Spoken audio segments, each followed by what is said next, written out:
right. Well, welcome everybody. I'm so glad you could all be here. Um, I'm Judy Utah, and I'm the founder of Autism in Entertainment. And we have just an amazing webinar today, which is, I think Devin articulated it well, which is a backstage, uh, behind the scenes visit with the Horsegirls gang. So welcome, and I'm so glad you could be here today. If this is your first Autism in Entertainment event, well, thank you for coming. And our mission is about increasing employment for work-ready autistic talent in the entertainment industry. And we do that by making sure that folks in the industry are mindful of neuro inclusion and including all sorts of different people who think differently. It's also about demonstrating the strengths and skill sets that folks on the spectrum bring. And then also there's a bunch of resources out there to help encourage and pay for internship opportunities, etc. And we want to make sure organizations are aware of those.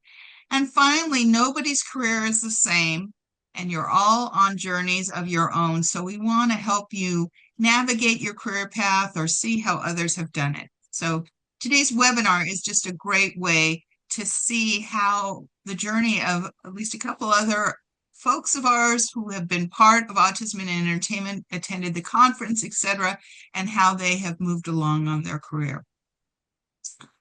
To fund us, we rely on membership. So if you're not a member, we would love for you to join. For individuals, it's $100 a year. And we have different rates for educational partners and for businesses.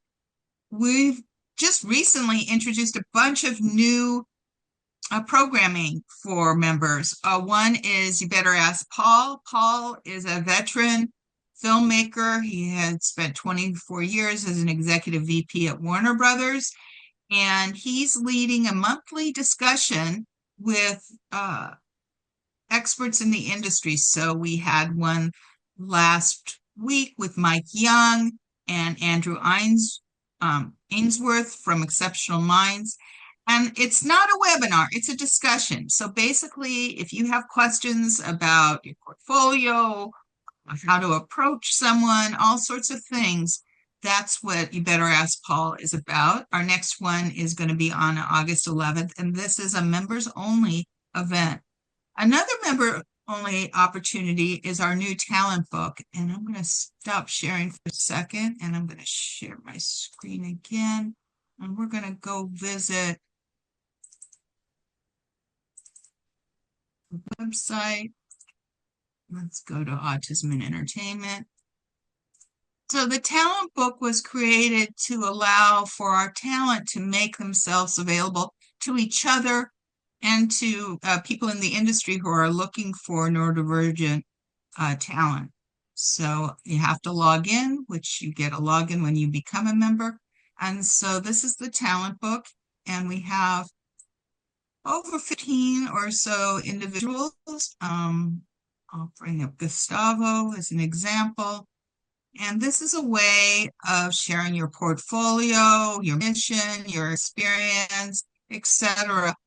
And it's not only viewable by businesses who are members of our program, it's also available to other members. So if, let's say, you want to do an animation and you need a great animator, well, there's Gustavo. Or let's say you want to search for someone and you say, let me look and see film editors we have.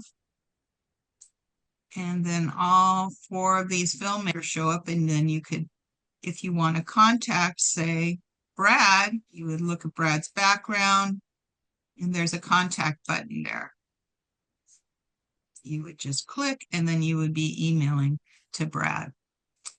But while I'm here, I wanted to take, well, let me go back to our slides for one more second. And we're launching a new series called the FACT series, which stands for Family, Allies, and Community Talks. And we all need each other to succeed. And I find that there's a number of parents or friends who are actively trying to help individuals on their career. And the purpose of this series is to help you all learn of resources, understand other people's journeys, where they overcame some problems. And so again, this is going to be a lot of discussion, but each one will feature some guests. So our first one is basically on why the choice of entertainment and why folks with autism want to be involved in entertainment. And we have guests Alex Estrella, who's the founder of Blue Star Productions, which is a film company, and his mother, Sherry, and then Hannah Olander from the Miracle Project. So that's the first one. This is open to anyone. It's free, and it'll start on July 29th, which is a Wednesday evening.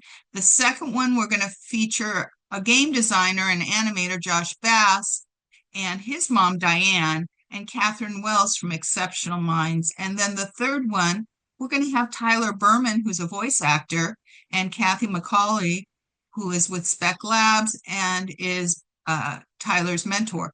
So this is a great opportunity for you to kind of figure out how you move along on your journey. What I'm going to do, I'm going to quickly introduce Devin, but you'll meet him in a second. Before he appears, we're going to want to share a great the official trailer of the Horsegirls film. But before I do, I just want to tell you a little bit about Devin, and he can just kind of pop in.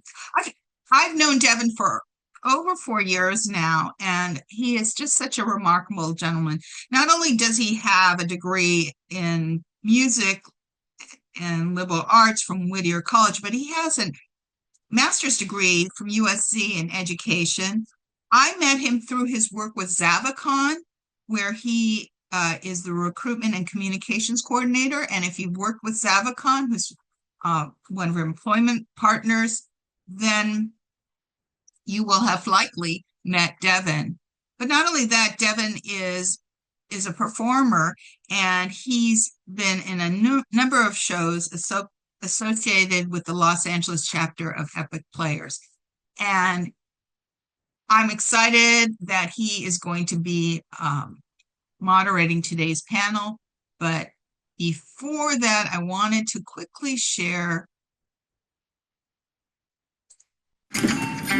What's your name? Margarita. My mom and dad named me that because they were drunk on margaritas the night they conceived me. Oh, wow. I know, huh? I'm home. We have to party. I just made all this chicken. Who the chicken?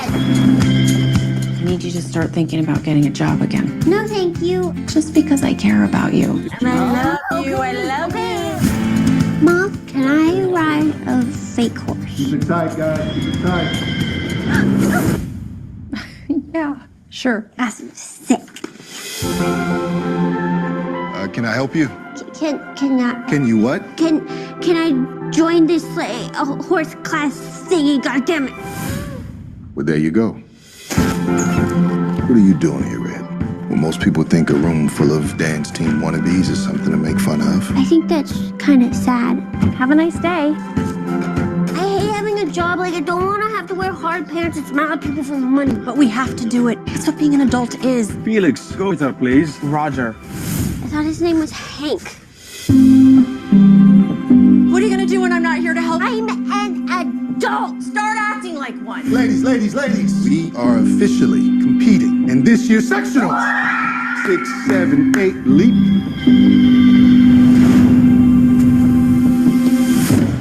Oh my God.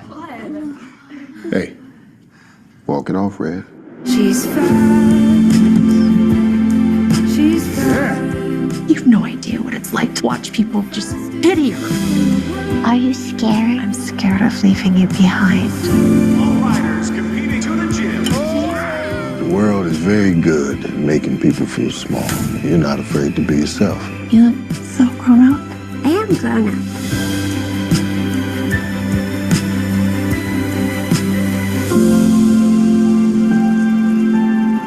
Ladies, where's Madeline? She threw up at Best Buy. Awesome.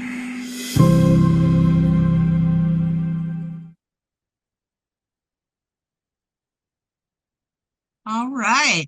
And let's bring Darren Devin to the forefront. Hi, Devin. Welcome. Hi. Thank you so much. I have to say that was probably one of the best introductions I've ever had, Judy.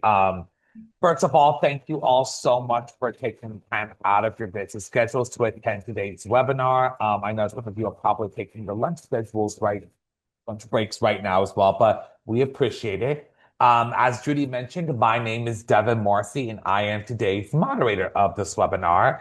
Not to mention, this is actually my first time moderating an autism and entertainment webinar. So I'm literally learning how to do this on the fly in front of all of you right now. So please bear with me. As Judy previously mentioned, I am a current work group member of Autism Entertainment. In addition to my role as a recruitment and communications coordinator here at Savicon. So today's webinar is a backstage tour and behind the scenes look at the making of Horsegirls, an acclaimed independent film that explores friendship, identity, and neurodivergence with authenticity and heart.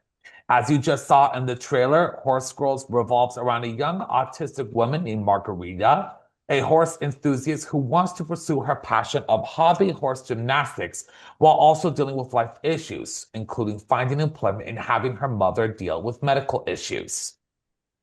The film has had massive success at film festivals across the country, and I'm sure as you all probably know, right by now, or in case you don't, Horsegirls will actually be opening in theaters tomorrow, July 17th.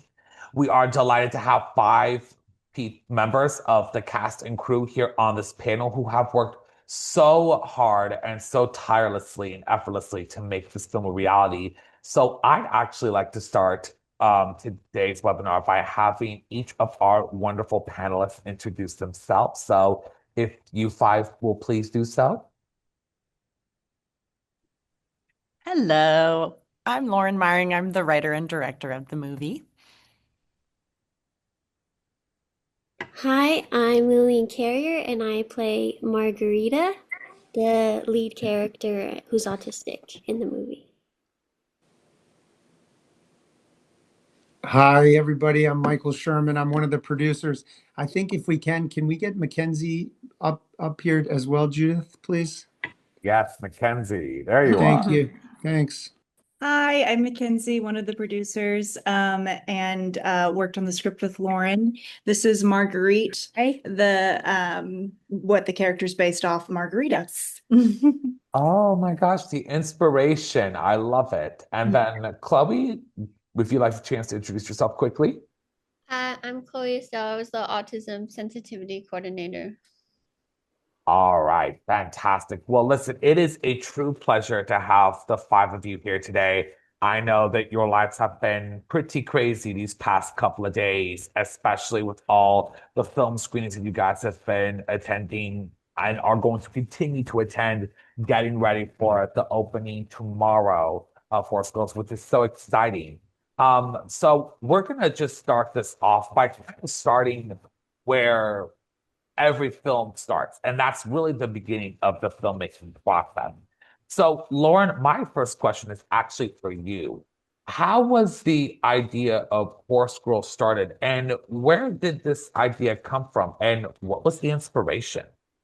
Yeah, I mean, thank goodness we have the inspiration here, honestly. It makes my life easier. But Mac and I have been best friends for, gosh, probably 10 years now. And we always liked making films together and just doing any creative projects.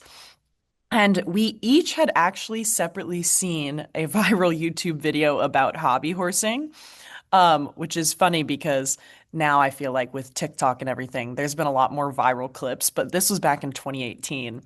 And Mac was like, how has no one made a movie about this yet? It's so fascinating because it's such an interesting concept. And I was like, you're right, that's so true.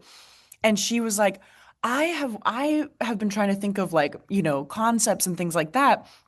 And I was thinking that like my sister, Marguerite, would be really good inspiration for a main character. And No, Marguerite does not hobby horse, but we were just trying to figure out like a really fun, interesting character that we could, put into this world kind of as our audience perspective of like diving into the world of hobby horsing and learning what that was like. And it felt like, gosh, within a few days, we were already starting to write and send like drafts, really crappy drafts, but like drafts back and forth to each other. And like anytime I would get stuck, she'd talk to me about like, oh, Marguerite, like once had this experience, or we'd pull from our own lives. And then it's also based on her family dynamic with her mom, too, who was going through cancer at the time. So really, it was a lot of direct inspiration.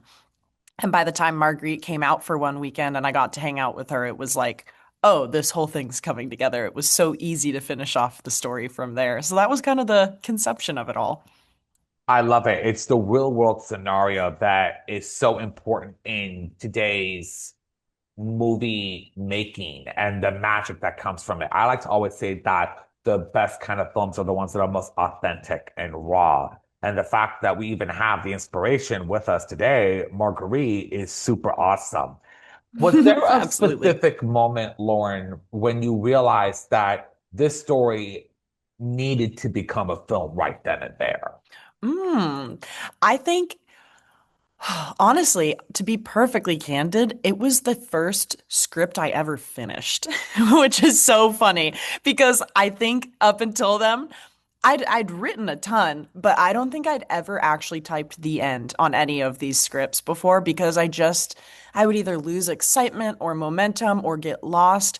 And it wasn't until we typed that final the end and it was taking over like every minute of my brain space of just like it never felt like a chore or like something I had to do, which sometimes I felt like with writing I would almost force myself to do it. And instead this one was just it came so easily that it felt like for the first time, as we're all starting out maybe and like trying to get going in the entertainment industry, I think everyone can relate to the idea of imposter syndrome, but it felt like the first time where it was like, I think this is something that could be read by people, and received well, even though still it was a lot of imposter syndrome. You go back and forth being like, oh, is this good or am I just crazy? But I think it wasn't until I like kind of hit the end and fade out that it was like, I think this could be a movie. It just, the story wrapped up so nicely and kind of told itself. Plus, it's helpful when there's people that are like,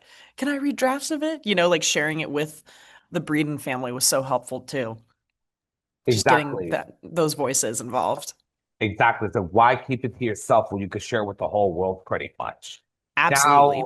Now, as I've mentioned prior, and I'm going to be saying this quite a lot because everybody needs to go see it. Horsegirls will begin showing tomorrow, July 17th, in theaters nationwide. What are you hoping that moviegoers will take away from seeing Horsegirls? Yeah, I think we'll probably say this a lot. Lillian and I talk about it a lot when people ask something like this. But like, I think one of the biggest things is I just want people to feel seen. And whether you are neurodivergent or not, whether you have a weird niche hobby that maybe people don't understand, just that people feel seen and that there's a place for everyone. And for once, we wanted to also tell a story about someone on the spectrum where it didn't have to feel like it was this inspiring movie about how hard it is to be autistic and how, she overcomes it because that's not what life is, and that's just a lot of the kind of oftentimes that's kind of what's depicted in films. And we just wanted it to be a film with larger themes where it was like, and oh, by the way, she's also autistic, And so I think that's something we really are hoping for. And I think a lot of people have mentioned, which I'm really happy about, is that, it doesn't need to be this kind of tropey, inspirational thing. It's just like wherever people are at in their life, hopefully they feel seen in some aspect or another. Absolutely. Being able to see yourself and being able to relate with that in person is super important. One Hmm. common topic that audiences have actually been constantly bringing up when speaking Horse Girls is how open, how raw, and how authentic this film comes across as. We have seen many people actually non-autistic people play roles of autistic individuals. In fact, I have actually done some research, and statistics have actually shown that 80% of disabled roles are played by non-disabled folks. And while we Wow. a change in the tides of those waters, more work can clearly be done in bringing acceptability and disability inclusion into the entertainment industry. Now, I do want to mention before I ask this question that this is Lillian's feature film debut, and we could not be more excited for this huge milestone for you, Lillian. So, Lillian, this question is actually for you. What attracted you to this film, let alone your character, Margarita? And how did you prepare for this role? Yeah, so again, as Lauren said, like the script, like I can use the term because we all know this one. It wasn't inspiration porn, right? It was a story rooted in the autistic perspective, which again, there's so many autism stories out there that are good, but rarely do you actually see it from the autistic perspective. It's from a parent's perspective or an outside perspective looking in on this, like, quote unquote, weirdo type of energy, where this one is putting you firmly in the shoes of the autistic experience and normalizing it, I feel. And she's such a layered character. While like autism is one of the labels, she has so many labels, and autism is weaved beautifully into the story, but removing the autism is possible, and it's still a good story, which I think is also important in stories, that it's not about always like just this is an autism story and only autistic people understand type of energy. That like we can have stories that can be about anything and you just slot in an autistic character. And I love that, yes, autism is important and the authenticity, and we like worked really hard on portraying it accurately, and it's like every part of her is autistic, but it's I like again, it's a good story in general. And then yeah, Margarita as a character is so beautiful, and especially when I got to meet Marguerite, the person it was based on, like her heart and soul is incredible, and I was drawn to her, and I think we're kind of friends now through this project. So I feel gifted that I was the one chosen to play this role, although I believe there's so many of us out there who would have done an incredible job, and I love that this community is so supportive and has been so sweet about it with me. Yeah. It's always been so supportive, and that's what has been so beautiful about just this process of bringing this film to life. Was there anything during the making of Horsegirls that surprised you, Lillian?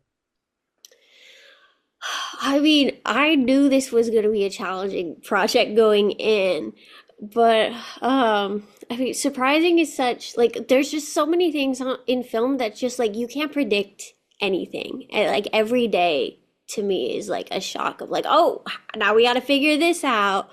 We were dealing with weather. I think it was raining in some of our most intense scenes, and we're trying to figure out how do we make it work in the rain. Do we make it look like it's raining? Do we like we were waiting for like perfect breaks in rain. There were days where like the sunlight, and there was like all of a sudden there was a bunch of clouds and the lighting changed, and then there's just things on set that were just like, oh, we were trying to do this and I'm not sure it's gonna work that way. Like I feel like that's just film in general, but it was an amazing crew, and it was like so lovely meeting everyone. I think everyone in the cast surprised me in like how much their heart was in this film, that this truly was like an independent film with like not much money behind it, and it was the like little movie that got made because everyone cared so deeply, and just people with no autism connection at all in their own lives that cared about this film. Like it made me feel, because so much of us we face so much ableism in this world, and this sort of experience that people cared so much and put everything in to tell a story like this when they didn't have a personal stake in the autism world, it that made me feel so good, and that like there are good people and pieces in this world. Yeah. Indeed, that there are good people in this world, no doubt about that. Lauren, I actually want to come back to you really quickly. What were you looking for during casting, especially with this title role of Margarita? And when did you realize that Lillian was that right person to play this character? Yeah, it was so crazy casting this because we were asking so much of the lead actor to play this character. Like, not only just it being like authenticity in general with the autism, but also stunts and learning a new sport and making her learn choreographed dancing and, being up high on wires and working with live horses. And so it was just like, oh my gosh, I just remember thinking like, this is already just impossible in general, to find someone like we're asking so much. And it was so ironic because Lillian was in the first group of self-tapes I watched. I think she was number 3, which is crazy. And we watched so many, but, and we'd keep our list of who we were calling back. But for me, it was like I knew she had the role when we did our callback, and it was a scene in the movie where they are on a trampoline, and she had like rigged her camera to be overhead and did the whole scene on her back, which one was just incredible to me in general because she was like, "Oh yeah, it totally changes the dynamic of the scene." And then two, I, in over Zoom sometimes it's so hard even to kind of understand, like, I'm like, if I give a directing note, like, how are we going to change that so fast and apply it? Like, can we? And Lillian's like superpower is just hearing exactly what I said. I was like, let me give her a tiny note and tweak it and see how she takes the direction. And it was just like, boom, it clicked. And she took the note. It was just a tiny change, changed the whole dynamic of the scene. And I was like, I think this girl has it. Like, and the producers watched the callback and they were like, absolutely. Like, this is her. Like, it was incredible. I love it. You knew right then and there that Lillian had that X factor to play this character because she's so complex and there's so Hmm. many attributes about Margarita that are so important to bring to the story, which is so vital. Now, independent filmmaking is always collaborative for a variety of themes, including shared decision making and blending diverse artistic perspectives, which are not always easy, but in independent filmmaking, that's just how it goes. There is also a lot of real world perspectives when it comes to collaborating on a film like this. So, my next question is actually for the producers, Sherman and Mackenzie. What were some of the biggest production challenges, and how did production overcome those challenges? Um, well, first of all, I mean, thank you everybody for being here. I mean, I think you just kind of spoke to the first thing, which is authenticity. And that was our biggest conversation when I first met Lauren. Is like, if we're going to make this movie, we have to do it right. So finding Lillian was the first challenge. If you've ever made independent films like I have, raising money for independent films are hard. Raising money for female first-time filmmaker-led films are very hard. So that was probably the biggest challenge. We were super blessed and lucky that we had an amazing cast and crew. We shot this in Portland, Oregon, and everybody was fantastic. And just to give Lauren a little shout out, I've had 15 films at Sundance. This was my 47th movie I had made. And the first cut I saw of this was the best first cut of any movie I had ever seen. And I told her that in the room. It was just, this is a magical film. I'm really proud to be a part of it. And yeah, so those were the biggest challenges. Yeah, I mean, I agree, Sherman. I feel like one of the biggest things in Hollywood for first time feature filmmakers is just getting your script seen. So the fact that our script was seen and then received so well by Sherman and our other producer, Alex Madigan, like that is just such an amazing, like, the odds are against you. And I think for people to relate so heavily to the script and see that there, like Sherman said, there's magic in it. It's so special. I think that's the biggest leap to get it there, and then having it get made is just such a miracle, that I think we're all just so thankful, and honestly, just it's overwhelming that it's coming out in theaters. It feels very surreal. I think that's the biggest challenge. Also, like Lillian mentioned, our last day on set, the pouring rain was out of control.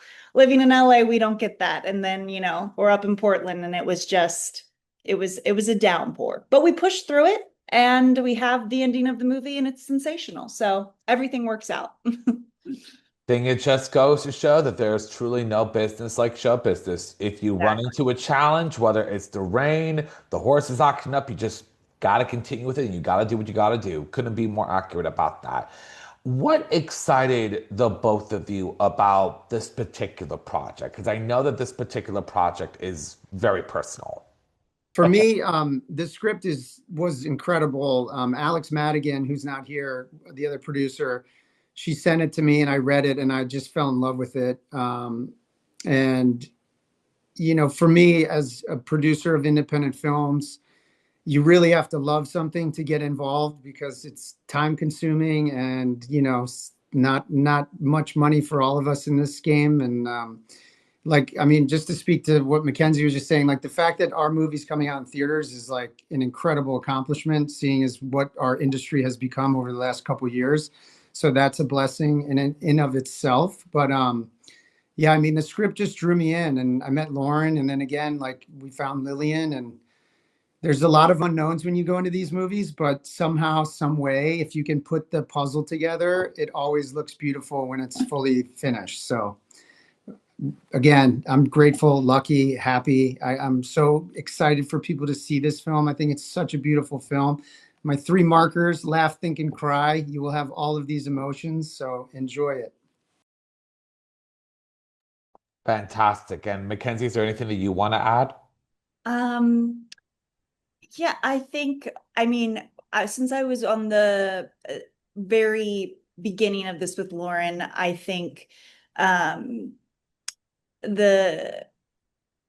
it comes to making films, I am so grateful to have a friendship with Lauren and other like-minded filmmakers. And I think just really working with people who push you and challenge you and are better at things than you, so you can learn from them, and who at the end of the day are passionate about telling a story that I think at the end of the day is about not feeling alone. And I think that's like a universal experience. And there's a lot of muggy people in the industry, but when you find people who are aligned morally, it is just like this spark. And yeah, I'm just very grateful.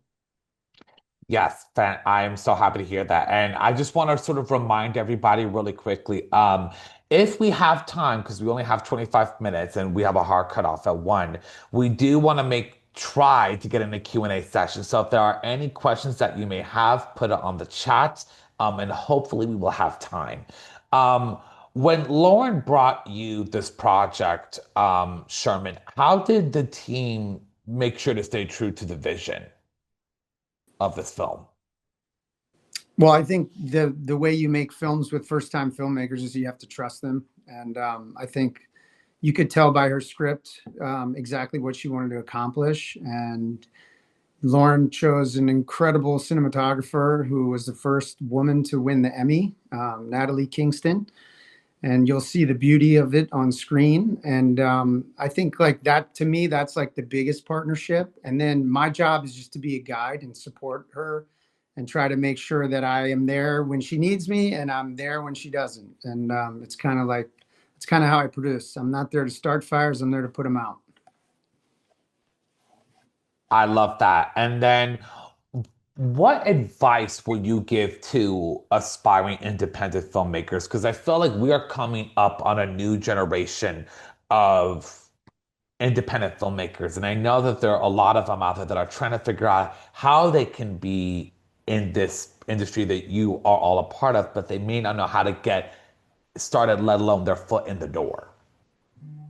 Yeah, I think if you have an idea and you have a vision, you don't need a lot of money to make a movie. That's a lie. I think so many times people tell you that you need so much money to make a movie, and it's just not true. I mean, you can look at what's happened in the box office recently.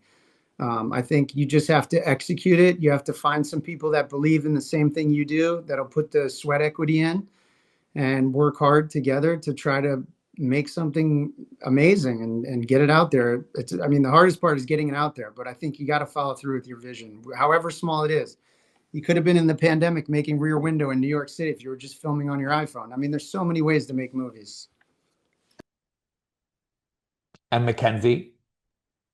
Yeah, I mean, I agree. I think there's a lot of times when you're creating something. I've been making films for about 10 years, but it's for me, it's like waiting in line. You know, eventually people are gonna drop off or give up. And in my low moments where I feel discouraged or like this is all a pipe dream, I think the most important advice is coming back to why you're doing it. And if it's for fame, glory, fortune, then that's not what then you should quit. I think when I feel discouraged, I always come back to like, I love movies. I love making movies. I love watching movies. They are my safe place. And that's why I like creating. And if a filmmaker is feeling stuck, I think don't be discouraged by not having money or the resources. Get creative and find like the drive of what you want to say and just go for it, because you know, if you don't do it, somebody else will. So just have to believe in yourself and kind of have a little bit of delusion. But you know, look at us. Lauren and I were delusional. We were going to open credit cards and make this for 40K, you know, in 2019. We're like, we'll just open a bunch of credit cards. Just got to keep on the horse, literally. Horse girls. Okay. Quite literally, keep on the horse indeed. That is too accurate. Now, there's a substantial and significant gap when it comes to disability inclusion in the entertainment industry. Again, with the statistics, it is estimated that only 2.4% of on-screen characters in films have a disability, not to also add that the percentage rate of behind-the-scenes inclusion is only at a fraction of a percent.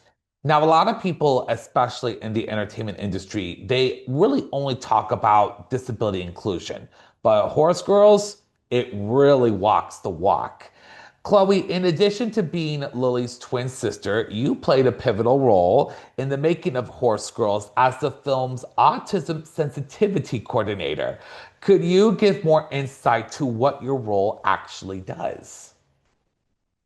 Yeah. So, I tell the actors that you can bring me on to be the person who makes sure your needs are met, yells at people that need to get yelled at so that you can go on set and everybody likes you and you can just focus on your job.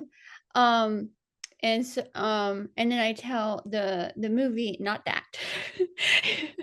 I tell them, you know, that like the needs being met that gives a better performance and then also contributes to representation and a better movie. And so the specifics of that is different actor to actor with but normally it's the when everything runs smoothly, it's just making sure they're being fed day to day. But I'll also catch like the sensory stuff with like costuming, like, oh, they said they wanted to wear something under that because it's itchy, and make sure that item's there and all those kind of things. And then when we have time, we'll like also get into representation. And I know the boundaries of the actor, of like what they're willing to, you know, to do and not, when just in general, and then also representation wise. um so yeah, that's the kind of the gist of what I do. And so it's different project to project, actor to actor. Hopefully that can expand to one day working like for the film itself, and then doing this for everyone on set. Right now, it's just been the actors that have brought me on specifically for them. So yeah, that's sort of the description of what I do.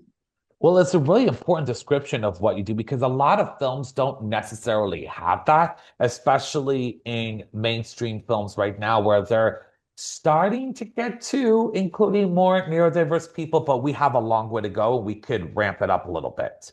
So, how did you help shape the production of Horsegirls, Chloe? I don't know how much I shaped production.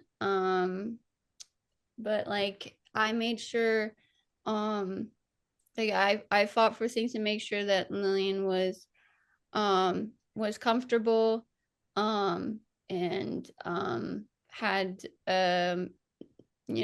discussions with like I made this cheat sheet for a bunch of the teams. So there was like a cheat sheet like for costuming, for example, that had her sensory needs so that they didn't have to contact Lillian with questions about every single thing.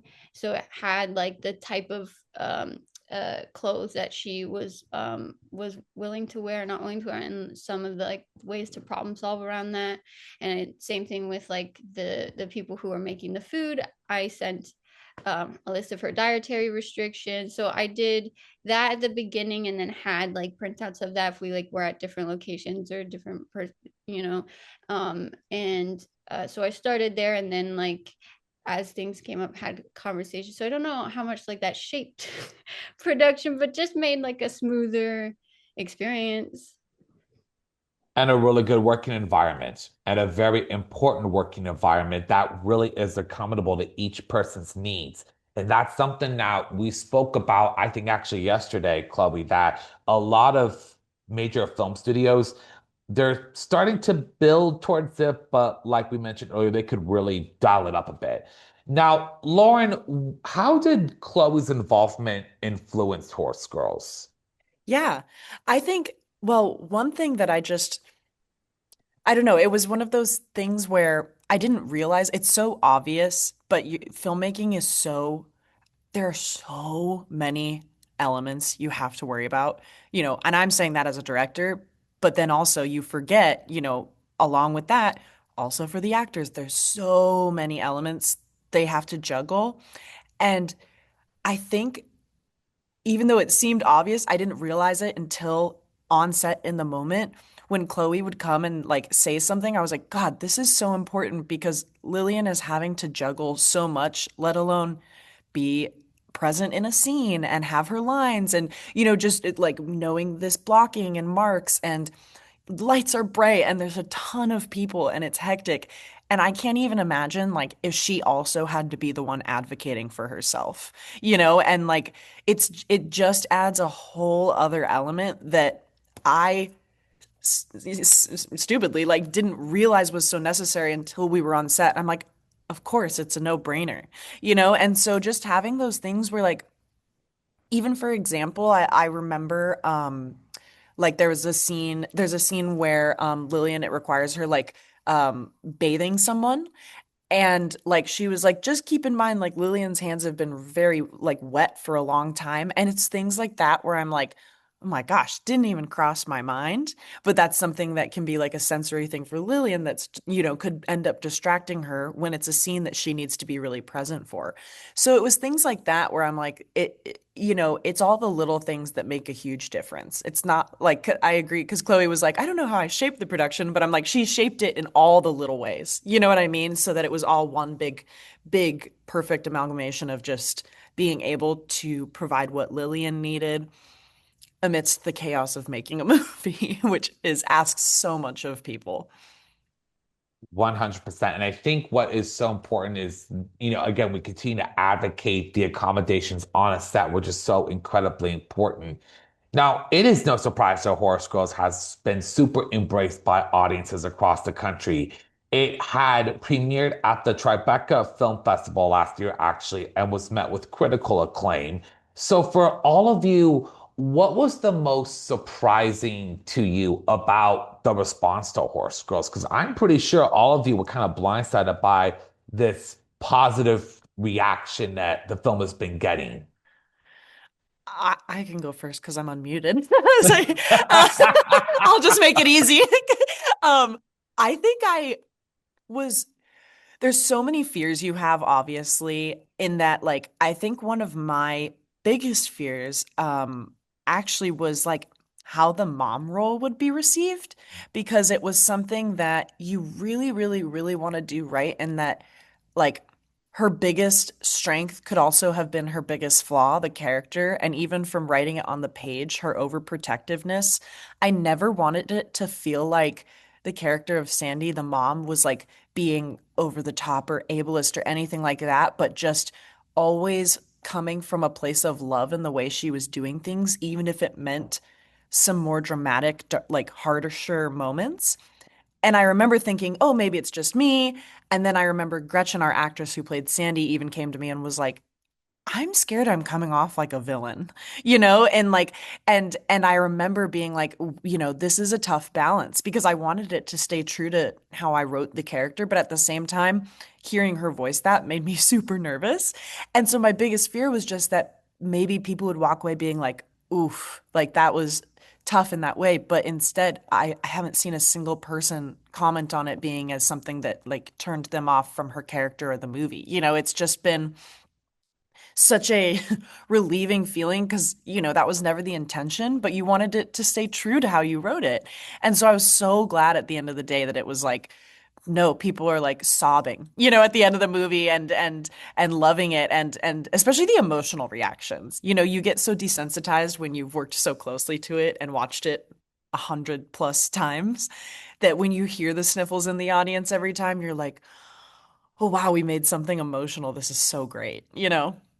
That's how you know you've done your job right. If you have the audience leaving the movie theater in tears, that is for sure. Exactly. So since its premiere last year at the Tribeca Film Festival, Horse Girls has traveled to several film festivals across the country. What surprised you all the most about its presence at the film festivals, and how have these festivals helped the film to reach new viewers?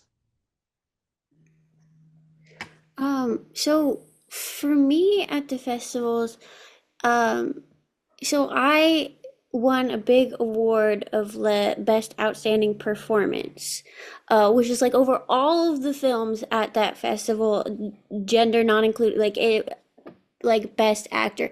And that for me like was so shocking, in the sense that I'm so jaded by the industry so often, like when non-disabled people, non-autistic people play our parts, the accolades and the incredible acting, and they're all given these like amazing awards for playing those roles. And just in every project I've been in, and so many other projects that so many of us talented people have been in, it's so rarely recognized in our talent in playing ourselves, and like the person playing the mom or the dad or the sister or something gets the awards for their incredible performance, for being able to be in a relationship of some kind with an autistic character, and oh my god, they worked with an autistic person or a disabled person, how incredible of actors they are.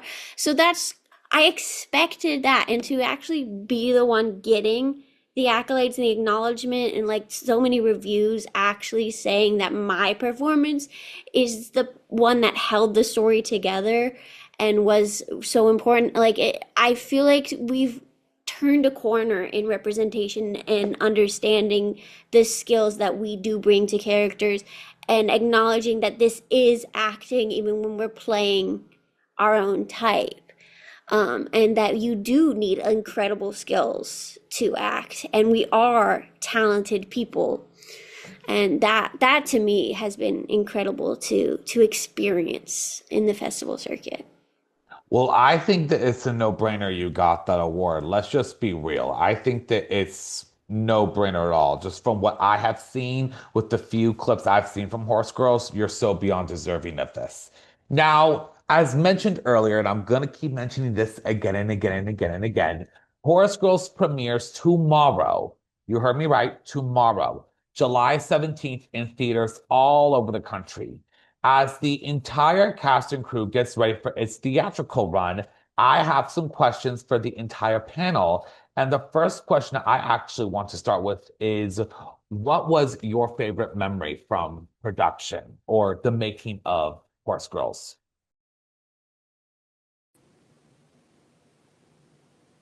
I'd say mine would be the moment between Lillian and Gretchen on the trampoline. That was a really powerful moment. I think my first moment was when everyone on the crew got to watch Lillian act the first time, because she had arrived, and one of my favorite things is like people would be like, "Oh my gosh, how similar are you to Margarita, Lillian?" And my favorite thing is when she goes, "Not really at all," because I think people are expecting her to say like, "Oh, totally," and everyone, I will never forget, she arrived and Margarita is loud and bold and unapologetic. And Lillian can be all those things, sure, but she's just very quiet and herself. And she didn't try and put on a front.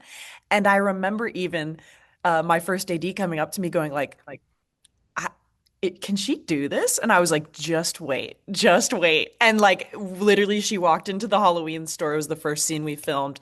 And she's like, "Oh, can I get a job here?" And just like turns it on immediately. And you just saw the whole crew kind of look at each other and be like, "Okay, yeah, this movie's happening." You know, it was a beautiful moment. And honestly, same thing happened with Coach too. The way he read on paper was very different from who we cast.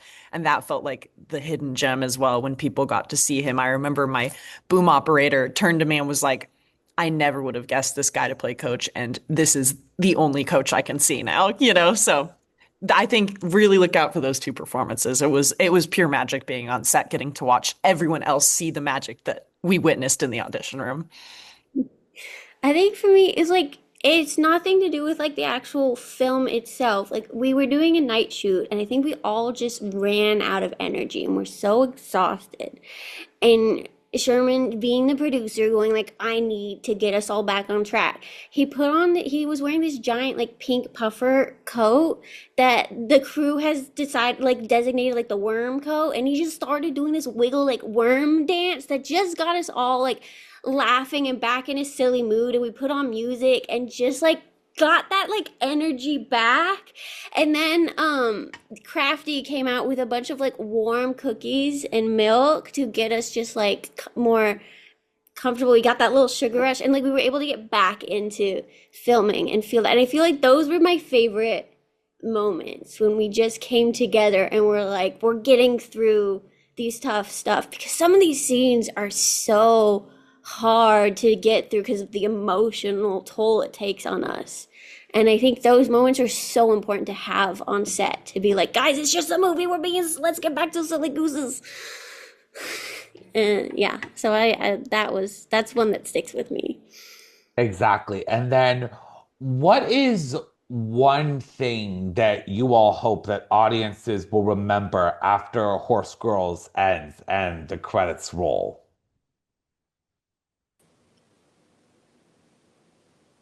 To be kind to each other. I think for the most part, this is a movie like that tells you like things are not going to be perfect. They are going to be hard. We're going to go through rough times, which is true for autistic people, but anyone. And this is one that's just, it tells you it's going to be okay. You'll find your place. Even if it's not perfect, there's a way to get through it, and you're gonna find a way. And I feel that energy, and I feel like that's so needed, especially in our community. Yeah. 100%. And then I know all of you are really dying to do a Q&A, which we're going to get to, but I have one teeny tiny last question for this group. And that is actually a question from Autism Entertainment. And that is actually a question for all of you. And that is, what advice would you give to autistic or neurodiverse individuals who dream of working in film and in entertainment? I mean, one thing, it's so hard to give one thing, but I will say disclosing is a personal choice. I think that's something like deeply gotta be thought through. And it is. Once it's out there, there's no taking it back for the most part. And I think going over the double-edged sword of like there is still ableism in this world. As much as this movie was made, it was not perfect. We still had our rough patches. I was so honored that they brought on Chloe Estelle and Alex Plank to advocate for me, but not every project allows that. And if you're not a fierce advocate for yourself, this is a really hard industry to be in. But it is changing and good things are happening. And I think what things like this, like being here, reaching out to the community and people who've done it and asking questions and getting the support, I think is so, so important. And I wouldn't be able to do this job without the community I have of other autistic people who have both done things before me that I can ask questions, who are on the sidelines waiting for their chance, but giving me support in some ways that I can reach out to and get through those tough moments. And I think that's so important to have that community. I think that is so incredibly important. I think your answer really solidifies that. So I'm going to take maybe a few questions, and we're going to do this quickly because I know a lot of you really want to know. So Robert Jackson asks, what's something that really helped you learn about the world and using it to grow as people/artists, coming from a fellow creator on the spectrum as well? Like the world in general or the world of filmmaking or Oh, yeah, the world in general. That's what I meant to say. yeah. I think I mean honestly, Sherman a little bit said it, but kindness takes you so much further than nepotism or money or like just being a good person who works really, really hard. And it is hard to be optimistic at times about things, and especially a career in entertainment. Like, but I will always hire someone who is a joy to work with over any person where it's like, oh, I'm one of the most well-known this people or whatever. It's like, if you are a good person, I will always take that over, you know, crazy skills or money or anything like that. Just being kind. Absolutely. I think that's a great question and a great answer we can Hmm. all live for.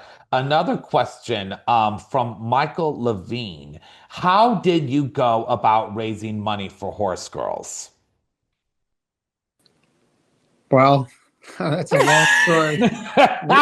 We don't have time for that story, but Michael, let me tell you something. There are some really wonderful people in this world who are very supportive. And we had a little hiccup at the beginning of this film, and myself and a couple other people joined together to make sure that this story got told. And I think it's my responsibility to continue to do that. And I have continued to do that, and I will continue to do that. And, as an independent film producer, no matter how hard it gets, I will always find a way. And so find a producer that will not leave you when it gets hard, but will dig in harder. Mind if I email you to follow up? Sure. All right, and we got one last question. I know that people have been asking, but I wanted to make sure that it comes up.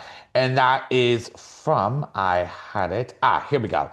Tyler Berman asks, will you guys be casting actors with autism in the near future? And will you consider them for roles? Absolutely. Of course. I mean, this was the first time I'd done it. It was an incredible experience. But now, I mean, genuinely, it's like that. I think it should always be a consideration too. And not even just if the role, requires it. It's like I think like Lillian said, the world is changing in a good way and we got to keep the momentum going. We can't stop now, you know?